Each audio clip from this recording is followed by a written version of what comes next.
Hi అండి. అందరూ ఎలా ఉన్నారు? బాగున్నారా? నేనైతే చాలా బాగున్నాను. మీరందరూ కూడా చాలా చాలా బాగుంటారని అనుకుంటున్నాను. చెప్పాను గదండీ! మా వారు తెచ్చినటువంటి అరటిగెల ఇంకా అయిపోలేదు. సో, ఆ అరటిగెల నుంచి ఈరోజు మీకు ఇంకొక కర్రీ చేసి చూపించబోతున్నాను. ఫస్ట్ బాండి పెట్టుకొని దాంట్లో నేనైతే బుడ్డల నూనె వేశానండి. మీ ఇష్టం మీకు ఏ నూనె కావాలిస్తే ఆ నూనె వేసుకోవచ్చు. మేము బుడ్డల నూనె యూజ్ చేస్తాం కాబట్టి అది వేశాను. దాంట్లో ఉల్లిపాయలు, టమాటాలు వేసి మగ్గిన తర్వాత కొంచెం కొబ్బరి అలాగే కొన్ని నువ్వులు వేసి అవి కూడా కాసేపు ఇట్లా అనుకోని చల్లగైన తర్వాత మీకు చెప్పడం మర్చిపోయాను, చింతపండు కూడా వేశానండి. అది కూడా వేసుకొని బాగా చల్లారిన తర్వాత మిక్సీ పట్టేసుకోవాలి. నేను చల్లారక ముందే మిక్సీలో తీసి పెట్టుకున్నాను కానీ అది మిక్సీ పట్టేసుకొని పక్కన పెట్టేసుకున్నా అండి. ఈలోపు అదే బాండీలో కొంచెం నూనె పోసుకొని మనం కట్ చేసి పెట్టుకున్నటువంటి అరటికాయల ముక్కలను కూడా వేసుకొని కాస్త ఫ్రై చేసుకోవాలి. ఫ్రై అంటే నేను సిమ్‌లో పెట్టానండి. మరీ హెవీ ఫ్రై కాదు. ఈలోపు నేను ఒకటి మర్చిపోయాను, అది ఇంగువ వేయడం. అందుకే అన్నీ పక్కకు జరిపేసి మధ్యలో నూనె వచ్చింది కదా! దాంట్లో ఇంగువ వేసి అది కాస్త ఫ్రై అయిన తర్వాత సో, ఇప్పుడు అన్నీ మనం అరటికాయ ముక్కలను కూడా నూనెలో బాగా కాసేపు వేయిస్తే ఏమవుతుందంటే అది జిగురుగా ఉండకుండా మామూలు అరటికాయ జిగురుగా ఉంటుంది. కాయ ఉన్నప్పుడు అందుకని దాన్ని కొంచెం నూనెలో వేస్తే అంటుకోకుండా ఉంటాయన్నమాట. వేయించిన తర్వాత ఇప్పుడు దీంట్లో పసుపు, ఉప్పు, కారం అలాగే కొంచెం ధనియాల పొడి వేసి నేను సిమ్‌లో పెట్టుకున్నాను. హైలో పెట్టుకుంటే మాడిపోతాయి. ఎందుకంటే ఎక్కువ నూనె కూడా అవసరం అవుతుంది. ఈ అరటికాయలకు ఎక్కువ నూనె కావాల్సొస్తుందనమాట. అందుకని కొంచెం నూనె కావాలంటే కొంచెం సిమ్‌లో పెట్టుకొని మెల్లగా చేస్తే నూనె తక్కువగా పడుతుందనమాట. ఇప్పుడు మనం ఇంతకుముందు మిక్సీ జార్‌లో మిక్సీ పట్టుకున్నటువంటి ఉంది కదా! టమాటా, ఆనియన్ అవన్నీ పేస్టు. అవి కూడా వేసుకొని తగినన్ని నీళ్ళు పోసుకోవాలి. ఎందుకంటే మనకు గ్రేవీ కాబట్టి ఇంకొన్ని నీళ్ళు పడతాయి.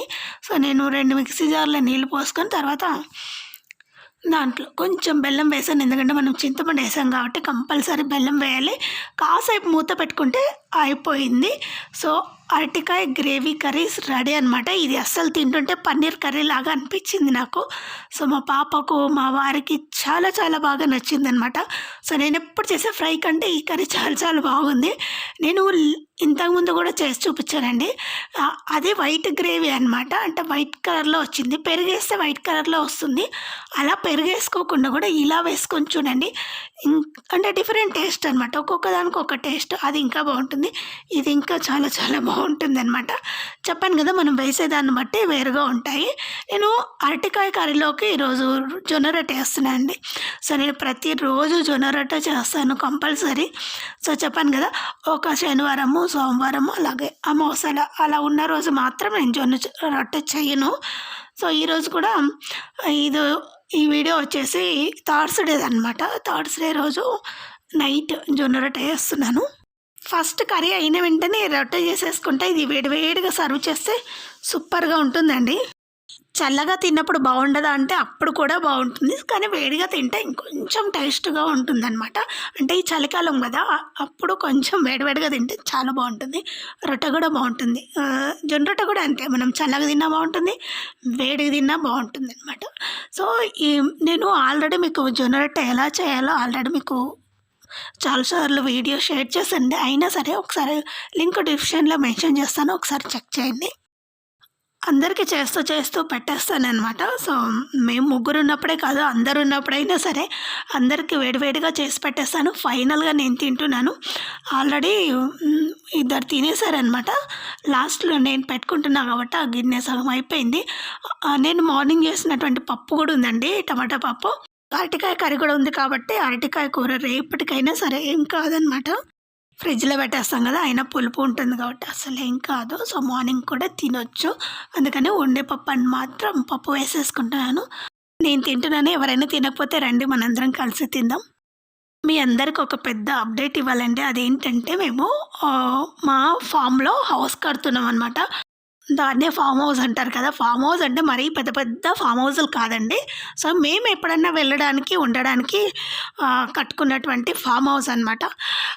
ఎందుకు అంటే మేము ఎప్పుడన్నా వెళ్ళినా మేము వెళ్ళకపోయినా సరే మా వారు వెళ్ళినప్పుడు ఎక్కడెక్కడో ఉండాల్సొస్తుంది. అలా ఉండడం చాలా సార్లు డేంజర్ కూడా అయింది. అందుకని మంచం వేసుకొని ఉన్నా కూడా అంటే అలా నీళ్ళు కట్టడానికి వెళ్ళినప్పుడు ఇంకా చాలా సార్లు గూడా చాలా ఇన్సిడెన్సెస్ జరిగాయనమాట. సో, అలా కాగూడదు. సో, మనం ఎప్పుడు పొలం ఎక్కడో ఉంటుంది, ఇల్లు ఎక్కడో ఉంటుందంటే కుదరదు కదా! సో, అందుకని ఎప్పుడైనా లేట్ అయినప్పుడు అలా ఉండడానికి, స్టే చేయడానికి కావాలి ఒక ఇల్లు అన్నట్టుగా. సో, ఈ ఇల్లు కట్టడానికి మేము దాదాపు 10 ఇయర్స్ నుంచి అనుకుంటున్నామండి. అస్సలు కుదరలేదు. ఫైనల్‌గా ఇప్పుడు కుదిరింది 11 ఇయర్స్ తర్వాత. 2005 నుంచి ఇప్పుడు 2024 వరకు ట్రై చేస్తూనే ఉన్నారు. ఆల్రెడీ మేము ఇంతకుముందే రాయి అవన్నీ తెప్పించి పెట్టాము. దీని పక్కనే హౌస్ కూడా ఉందండి. హౌస్ అంటే మామూలు చిన్న హౌస్ కాదు. మా ఇల్లు ఇప్పుడు సిటీలో ఎంత పెద్దగా ఉంటుందో అంత పెద్దగా ఉంటుంది హౌస్ కూడా. సో, అంటే అప్పుడు మాకు బోర్లు అంతగా పనిచేసేవి కాదు. ఇప్పుడు కూడా బోర్లు కూడా అంతంత మాత్రమే. సో, ఇప్పుడు పర్లేదు, కొంచెం మేలు అనుకోవచ్చు. సో, మేము దాదాపు మా వారు 10కి పైగా బోర్లు వేసింటారు. అన్నీ ఫెయిల్ అయ్యాయి. సో, ఆ ఫెయిల్ అయిన డిప్రెషన్‌లో హౌస్ కట్టించారనమాట. ఒకప్పుడు అసలు నీళ్ళ చుక్క ఉండేది కాదు కదా! వర్షాలు కూడా అంతగా ఉండేవి కాదు. ఇప్పుడు పర్లేదనమాట. మరీ ఎక్కువ అంటే ఎక్కువ ఏం పడట్లేదు. ఓకే, అలా పడుతున్నాయి. సో, అలా ఇబ్బంది పడకూడదు అన్న ఉద్దేశంతో అంత పెద్ద హౌస్ కట్టారు. సో, ఇప్పుడు కూడా ఇక్కడ కూడా ఇల్లు కడుతున్నామనమాట. ఈ ఇల్లు కట్టడానికి కూడా చాలా చాలా అవస్థలు పడ్డాము. పడుతున్నారు కూడా మా వారు. ఇక్కడ మధ్యలో ఒక గోడ ఉంది కదండీ! అటువైపు అక్కడ నిచ్చెనేసుకొని కడుతున్నారు కదా మేస్త్రి వాళ్ళు. సో, ఆ చిన్న రూమేమో అంటే ఇక్కడ పని వాళ్ళ కోసం అనమాట. పక్కన కొంచెం పెద్ద రూమ్. సో, దీనికంటే ఇంకా డబల్ ఉంటుంది. ఆ రూమ్ ఏమో మా కోసము. సో, పని వాళ్ళకు ఎందుకు అంటే, సో, ఎవరైనా సరే ఇప్పుడు ఆ తోట పట్టుకోవాలి, తోటలో ఉండాలి అంటే కాపలాగానో లేదో పని చేయడానికో లేదా ఆహ్, అంటే తీసుకుంటుంటారు కదా! తోటలు ఒక నెల, 2 నెలలు, 3 నెలలు, 4 నెలలు లేదా 1 ఇయర్ అలా లీజుకు తీసుకుంటారు కదా! ఆ లీజుకు తీసుకున్న వాళ్ళు స్టే చేయడానికి కావాలి కదా ఒక రూము అన్నట్టుగా అది తీశారు. సో, దానికోసమే కాదు, సో, స్టోరేజ్‌కి కూడా పనికొస్తుంది కదా! అందుకని కూడా ఆ రూమ్ సపరేట్‌గా కట్టారనమాట. సో, నేను మళ్ళీ మొత్తం కంప్లీట్ అయ్యాక నేను మళ్ళీ అప్డేట్ ఇస్తానండి.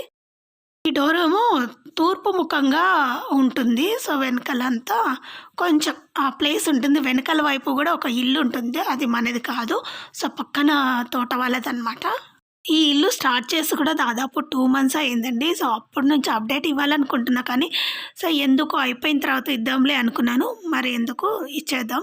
సో, వీడియోస్ అన్నీ ఉన్నాయి. సో, నేను మళ్ళీ అప్డేట్ చేస్తే తర్వాత కూడా మళ్ళీ చెప్పడానికి ఉంటుంది కదా అన్నట్టుగా ఇప్పుడు యాడ్ చేస్తున్నాను. ఇదంతా తీసి చాలా రోజులైంది. సో, ఇప్పుడు ఇంకా కొంచెం ఫినిషింగ్ అయిపోయింది. నేను మళ్ళీ నెక్స్ట్ వీడియోలో మీకు అప్డేట్ ఇస్తాను. అప్పటి వరకు వెయిట్ చేయండి. ఇక్కడ వచ్చేసి బయట ఆ రెక్టాంగిల్‌లో ఉంది గదా! అదొచ్చేసి బాత్రూమ్ అనమాట. సో, చెప్పాను గదా! మేము దసరా పండగకి వచ్చాం చూడండి. అప్పుడు తీసిన వీడియో ఇది. నేను ఇంక అప్పుడు అప్డేట్ చేయలేదు. సరే, తర్వాత చేద్దాం. ఇంకొంచెం ఫినిషింగ్ అయ్యాక చూద్దాము. మరి వెంటనే అప్డేట్ ఇస్తే అది కాదేమో అన్న ఉద్దేశంతో నేను ఇవ్వలేదు అప్డేట్ అనమాట. ఇది మా విలేజ్‌లో అండి. మేము విలేజ్‌లో కట్టుకున్నటువంటి ఫామ్ హౌస్ అనమాట. సో, మేము ఉండేదేమో సిటీలో. ప్రతి ఒక్కరు అడుగుతారు, మీరు సిటీలో పొలాలుంటాయని. ఎక్కడన్నా సిటీలో పొలాలుంటే ఎంత కాస్ట్‌లీ ఉంటాయవి. సో, అక్కడ ఎవరు చేస్తారండి వ్యవసాయము? మీరు భలే అడుగుతారు. అది ఫస్టు ఒక 1 మంత్ తర్వాత తీసింది. ఇది ఒక 1 మంత్ 15 డేస్ అలా అయిన తర్వాత తీసింది. రాత్రింబవళ్ళు కష్టపడుతున్నారండి. సో, పని వాళ్ళొక్కటే కాదు, ఇంక్లూడింగ్ మా వారు కూడా పనిచేస్తున్నారు. ఎందుకంటే ఇవన్నీ ఉంది గదా! ఇదంతా గుత్తకు తీసుకొని త్వరగా కంప్లీట్ చేయాలని ఆ మేస్త్రి వాళ్ళు ప్రయత్నిస్తున్నారు. త్వరగా కంప్లీట్ చేపియాలని మా వారు గూడా ప్రయత్నిస్తున్నారు. చూడండి, ఇక్కడ కొడుతున్నారు గదా! ఇది ఇంటి లోపల ఫైనల్ ఫినిషింగ్ టచ్ అనమాట. లోపలంతా అది ఉంటుంది గదా! చిన్న డస్టు అది వేసి కొడుతున్నారనమాట కింద. సో, పని వాళ్ళకి చేస్తే పని వాళ్ళకు కొంచెం పని పెరిగి ఇవ్వట్లేదు. అలాగే పని వాళ్ళు దొరకక పని వాళ్ళకి ఇస్తే డబ్బులు ఇంకొంచెం ఎక్కువ ఖర్చు అవుతున్నాయన్న ఉద్దేశంతో కూడా మా వారు చేస్తారు ఇలా. సో, ఎందుకంటే మా వారు కష్టపడే తత్వం ఎక్కువ అనమాట. అంటే డబ్బులు కావాలి గదా! సో, ఇల్లు కట్టడం అంత తేలికేం గాదండి. చూడడానికి చిన్న ఇల్లే గానీ, స్టార్ట్ చేసినప్పుడు మేము అనుకున్న అమౌంట్ వేరు. స్టార్ట్ చేశాక పెరిగిన అమౌంట్ వేరనమాట. స్ట్రగుల్స్ అయితే విపరీతంగా వచ్చాయి. అది నాకు రాలేదు. ఆ వచ్చే స్ట్రగుల్స్ నాకు చెప్పను కూడా చెప్పరు ఈయన. ఈ పని వాళ్ళు రాని రోజు మొత్తం ఈయనే చేస్తారు ఇట్లాంటి పనులన్నీ. రైతులం గదండీ! సిగ్గుపడకుండా అన్ని పనులు చేస్తాం మేము. ప్రతి పని, ఈ పని, ఆ పని అని కాకుండా మా సొంత పనులు మేమే సగభాగమై చేసుకుంటేనే ఏదైనా చేయగలమనమాట. సో, పని వాళ్ళకి వదిలేసి మేము చెయ్యము. సో, మేము ఇంక్లూడ్ అయ్యి చేసే పనే ఇలా ఉంటుంది. సో, మేమేదో కూర్చొని డబ్బులు సంపాదించడం కాదు. సో, శ్రమ పడితేనే ఏదైనా సాధించగలమని మా వారు చూపిచ్చారు. So, thank you. మళ్ళీ నెక్స్ట్ వీడియోలో కలుసుకుందాం. అంతవరకు ఉంటాను. బాయ్. సబ్స్క్రైబ్ చేయండి.